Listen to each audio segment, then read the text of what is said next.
Hello, my name is Pavel and today we are doing something so exciting. I find it so exciting. Anyway, today we're watching Timothee Chalamet's favourite movie. There's a little bit of a twist, but I'll get to that in a second. I'm guessing you definitely know who Timothee Chalamet is.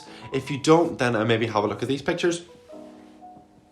And if you don't know who he is by now, then that's okay. Maybe you can stick around and find out who he is. But he's somebody that I'm a little bit obsessed with. I love his movies. He's quite pretty. You know, why not? Oh, I fucking love fingerling potatoes. I'm taking this idea from Jack Edwards and kind of twisting it around. He read Timothee Chalamet's favourite books, and today I'm going to be watching Timothee Chalamet's favourite movies. So thank you so much, Jack, for inspiring this video. As I said at the very start, there's a little bit of a twist. When I tried to Google Timothee Chalamet's favourite movies, 37 came up, and I was like, okay, I don't think I can make a YouTube video on 37 movies. So I kind of looked around and I saw Timothy made a quick list of his favourite French movies, and there was 4. And I read the interview and I was like, ooh, you know what? I love France. I'm jealous of everyone in France and I wish I could live in Paris. I would love to watch more foreign movies. I trust Timothy in his taste. So I was like, you know what? This makes perfect sense. So I was like, let's watch Timothee Chalamet's favourite French movies. Why not? So there's a list of 4. I'm going to put them here. Here are the 4 movies. And I don't really know what to expect from them. But all I know is that I trust him. I'm so excited to do this video. So I'm going to stop talking and let's go watch the first movie. Hello, so I just watched the first movie and it was called The 400 Blows, directed by Francois Truffaut, who's an extremely iconic director and somebody I know very little about. And I'm so glad I started with this movie because the synopsis for this film reads, this is a story of a 13-year-old boy whose adventures were based on the director Francois Truffaut's own adolescence, who finds comfort at the cinema. It's really hard to talk about this movie because, like, on paper, not very much happens. Like, I always find it so fascinating and beautiful when a director can take something that sounds extremely mundane and turn it into something that is so gorgeous on screen and really entices the viewer. There's just something very exciting about following a kid live his life in Paris, which looks so gorgeous, and kind of cause fuck throughout his daily life. And the main point I kind of wrote down about this movie is that it's so interesting watching kind of like the main key years of a kid's life and how what's happening now is clearly gonna impact the rest of his life. Like in this movie, he skips school, he sees his mother cheat on his father, and kind of is present in a home where the parents are continuously arguing, and it kind of makes you think, like, how much will this childhood and all the events that are happening impact his later life. This movie makes you really care for the characters, and as you see the kids' surroundings and everything that's happening in his life, and you really do kind of get engrossed in his life. And the last 5 minutes there's no dialogue. As it's mentioned earlier in the movie, the kid has always wanted to go see the sea. And when he's in the kids, like, I don't really know how you call it, the juvie, I guess, like a camp where they just put kids while they're misbehaving. I don't know the correct word, but kind of leaves the camp. He escapes it. He escapes the place, and he runs for like 2 minutes, and he eventually goes to the sea, and he just walks around in it. And it's so, I don't know, it was just a very nice conclusion to this movie. And I really liked how this film just did not focus on like the fact that the mother was cheating or something like that. It didn't really try and make this an extremely dramatic film where something huge happens that twists the story in a huge way. It just subtly progressed and got to the point where he commits a crime and his parents kind of send him away. And I don't know, it just deals with the story in a very nice way. It's not hectic, and I really enjoyed that about this film. One thing that I just cannot get over is how beautiful the music in this movie is. Like every single, I don't know, melody, a song in this just sounds gorgeous, and it really enhances the view of Paris that it gave me. Like it romanticized Paris even more. Like I want to go to Paris so bad. First one down, on to the next one. So I've just watched the second movie, and this one is going to be a little bit difficult for me to pronounce. So let me try by reading it off my laptop. The title of the second movie is Le Grand Vaide. I definitely pronounced that wrong, but the English translation for this film is Don't Look Now, We're Being Shot At. And the synopsis for this film reads, before I speak about it, is during World War II, 2 French civilians and a downed British bomber crew set out from Paris to escape to England. But first they must avoid German troops or face them and die. This movie was so fucking good. Okay, I thought I really liked the first one, but after watching the second one, amazing. Let's put it this way, finding a free version of this movie was extremely difficult, so I had to rent it off Amazon, as I definitely do with all of my movies. I definitely preferred this movie compared to the first one simply because this movie went on for 2 hours, and I swear to God, every 5 minutes there was a scene with extreme suspense, but the suspense was done so well because there was comedy combined in every single scene. Like, this movie was hilarious, and as you see this massive group of people traveling throughout France and kind of forming a great relationship with each other, and also at the same time keeping high spirits because, you know, they're going through a war and they're being tracked down and they could die.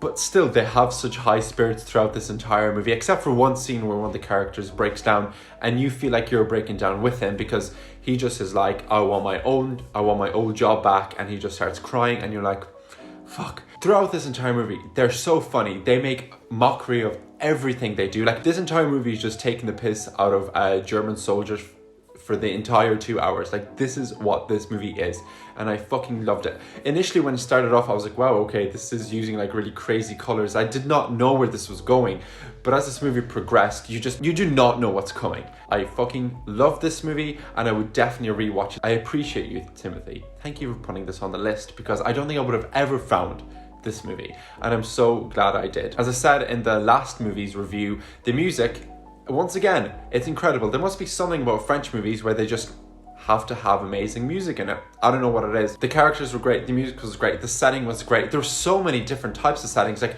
throughout the 2 hours, there's so many different sets. Like, they are everywhere. There was so many scenes that had me like biting my nails, and I was just watching them like this. I was like, what is going to happen? Please do not die.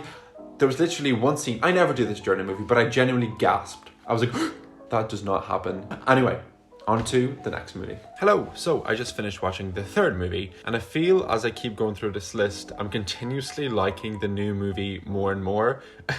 This movie was called La Bombe. I am horrible at French, as you have definitely noticed from this video, but this title translates to The Party, and the synopsis for this movie reads: the story revolves around a teenage girl, Vic, who reveals her secrets to her great-grandmother while her parents lose themselves in lover's tiff. And I feel like there's something weird about, I don't know what it is about Timothee, but I feel like he likes movies where the parents are cheating and like the children find out about it, because it happened in the first movie and it happened in this one, so I don't really know what the deal is there.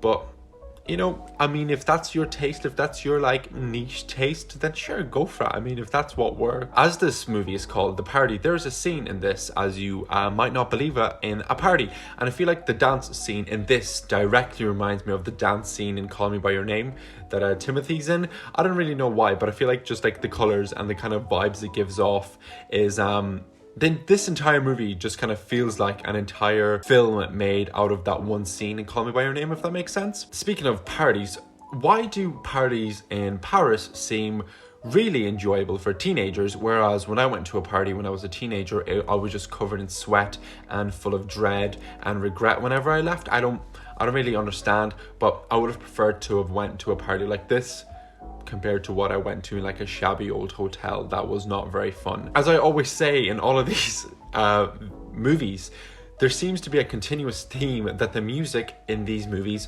is so great, and I really, really love that. And as I mentioned from the synopsis, that Vic tells her great granny all of her secrets, and I do not know why. Why is it so much easier to tell your granny secrets compared to telling your parents? Because the character Vic definitely reminds me of me when I was younger, because when I was a kid I told my granny everything and told my mum very little, so I do not understand what it is about that, but this movie definitely captures that weird feeling. But speaking of cheating, when the wife finds out that his husband is cheating, she goes to this lady's perfume shop and she causes fuck. Like, I loved the scene. She slowly starts knocking one thing over and she's like, oh, I'm so sorry, I broke this vase, or vase, depends how you pronounce it. And then she's like, oops, I put the powder on your face. And then she starts getting an umbrella, starts whacking the shit out of everything.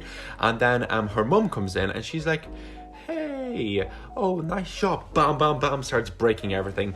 Fucking love that. Also, there's this scene where all the kids go to a cinema. The seats are white leather. That seems like a disaster. Imagine going to a cinema right now and having white leather seats. Horrible idea for me. There would be chocolate stains everywhere. No, this sounds bad. But all in all, I really enjoyed this movie. Like, I don't know why, but the next movie I'm probably going to love even more. I don't know if it's because it's a bit newer and I'm just kind of used to that sort of stuff, but seeing just kind of like the adolescence period captured in such a great way, and just kind of like seeing two contrasting sides of people falling in love, like the parents are falling out of love and kind of, I don't know, just at that part of life, whereas Vic is in her, I think she's like 14, and you can see her falling in love for the first time. And this movie really captures those like experiences and those feelings that you get when you just have your first crush and you're like, wow, my world revolves around them. And I feel like such an old man talking about this. I feel like, who am I? I feel like this movie captures that very well, and all the problems that come along with being like a 14-year-old. You're like, what if he doesn't like me in these jeans? My life is over. And what if I don't see him at his party? And what if he hates me? Blah, blah, blah. So, on to the next movie. Hello. So, it's been a few days. I got sick, and I still am a little bit sick. So, if you hear my voice sounding like a little shit, you know, just let it pass, because I just really wanted to watch this movie, and I feel like shit. So, if I'm a bit like hazy, you know, that's my excuse. But anyway, the last movie we watched in this Timothee Chalamet's favorite French movies video thing is a movie called LOL, which stands for Laughing Out Loud, in case you needed to know that. And I thought this was going to be the 2012 Miley Cyrus movie, and I was like, why this doesn't end up? And then I looked it up, and it's a movie from 2008, and the synopsis for this movie reads: a French teen and her mother both deal with romantic issues but have trouble communicating with each other. I do not know what it is about Timothee, but I feel like there's quite a big theme in all of these movies. They're all, except for the second movie that we watched, Don't Look Up, or whatever it was called. There's a theme of kind of parents having a really bad relationship, either cheating on each other or like not being fully together, and then getting with other people and getting angry at each other, and then kind of just looking at the romances of both ends of life, because this is what this movie is. And believe it or not, this was not my favorite movie, because I've been saying every new one I watch, I'm like, this is my favorite one, this is my favorite one. But this actually was not my favorite movie out of them all. This would be probably like third or even fourth. Like, it was okay. There was a lot of parts in this film that I just felt were a little bit unnecessary. For example, there's this thing that movies do towards the end, and they play like a montage of clips that happened in the movie like 20 minutes ago, and kind of makes the viewer feel something. And in this case, it was trying to like look at the good relationships between the mum and daughter and make them both kind of realize they really do love each other. And I just didn't really vibe with that. But that's only a tiny little critique. But the rest of my notes, I've basically commented on the fact that 20 minutes, not even 20 minutes, like 10 minutes into this, the main girl in this movie, Lola, you know, LOL, short for Lola, whatever, she gets in a bath fully naked with her mom and her sister, who's really young. And I just thought that was weird. Like, why are you in a bath with your mom? I was like, no, this is not, it's never kind of brought up again. Like, I understand they have a close relationship and they struggle to communicate between each other, but you're having a bath, you're like 17. Like, there's a similarity between this and The Party, whereas Party kind of looks at the earlier teenage years, and this movie looks at the latter teenage years and kind of the struggles between relationships and anxieties that every kind of teenager deals with, such as relationships with parents and, you know, relationships in school, and like finding teachers attractive, which I find so funny, because I found like in our school, whenever there was a semi-attractive looking person, every student was like, oh my god, he's so hot, oh my gosh, he's so hot, they're so gorgeous. I remember that so well, and this is kind of displayed in this movie, which I definitely did like. Also, the main the guys in this movie have insane hair, and I understand they're kind of like in a cool band or whatever, but holy fuck. Forget what I said about French fashion in the other videos, because French fashion with the huge ripped v-necks in this, not feeling it. This movie kind of presents a range of relationships between kids and parents and kind of the dynamics of it all, and it just all seems so stressful. Like, I know in my head I'm like, oh, kids are so cute, blah blah blah blah blah, but then I kind of forget they're like demons when they're in their teenage years, and I was definitely a demon. I was an asshole, and I feel so bad for my mum. So this movie kind of made me think of, damn, I've said some stuff that Lola has said to my mum, especially in the car, just like shouting at each other. And looking back on it, I was definitely a bit of an ass. So this movie kind of made me step back and be like, wow, maybe I'm not the nicest person. Maybe I wasn't the nicest person when I was like 18 or 17 to my mum. And like another thing that I remember in this movie is that when Lola is in the car with her mum, or I think it's Lola anyway, she has both of her earphones in and her mother's like, I'm trying to have a conversation. And Lola's like, listening to music or whatever. And I remember doing that with mum, and it makes me cringe so hard because I'm like, why the fuck did I do that? There's also an iconic scene in this where there's a couple, I don't really know if they're a couple. Anyway, there's two people and they're having like webcam sex like online. They're kind of like getting freaky on a webcam, if you know what I mean. And the girl takes her webcam and puts it inside of a chicken. I did not expect that. I did not know where that was going to go, but I was like, yes. I love that. Like, there's such a weird scene to kind of stick out and for me to kind of note down, but I really, really love that scene in particular. But that's basically kind of my opinions on that movie per se. It's interesting, like Timothee has definitely a strong taste for like coming of age French movies and movies that kind of explore the relationship between parents and just like growing up, and kind of maybe he watched these when he was a teenager and he kind of just needed a little bit of comfort, because if that's the case, I definitely understand why these movies as a whole, they're all comfort movies in their own way, and it kind of depends what mood you're in and what you're going through. But you know what, if you kind of add all the details up, you can kind of maybe we can do a bit of a conspiracy theory and kind of add up how he was feeling when he kind of mentioned these movies and why he loves them. I will conclude this video in a day or two when I'm not so clogged up and feel like shit. And I'll kind of give you my final opinions. But overall, I really, really love these movies. Like, if it wasn't for Timothee, if I never Googled Timothée Chalamet's favorite movies and only the French ones came up, I would have never seen these movies. And I'm so glad I've been exposed to them, and I will definitely be rewatching some of them. So I'll be back in 1 second when I'm hopefully feeling a little bit better. Hello, it is time for the outro. I got my pug shirt on.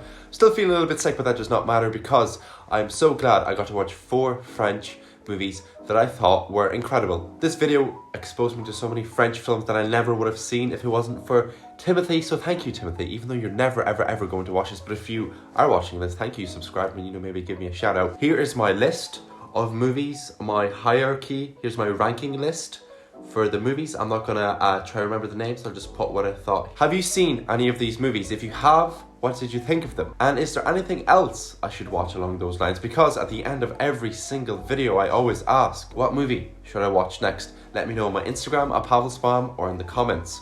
And also, again, thank you to Jack Edwards for inspiring me to make this video, because I kind of stole his video but just transformed it into a movie version. Please subscribe and I will see you in the next one.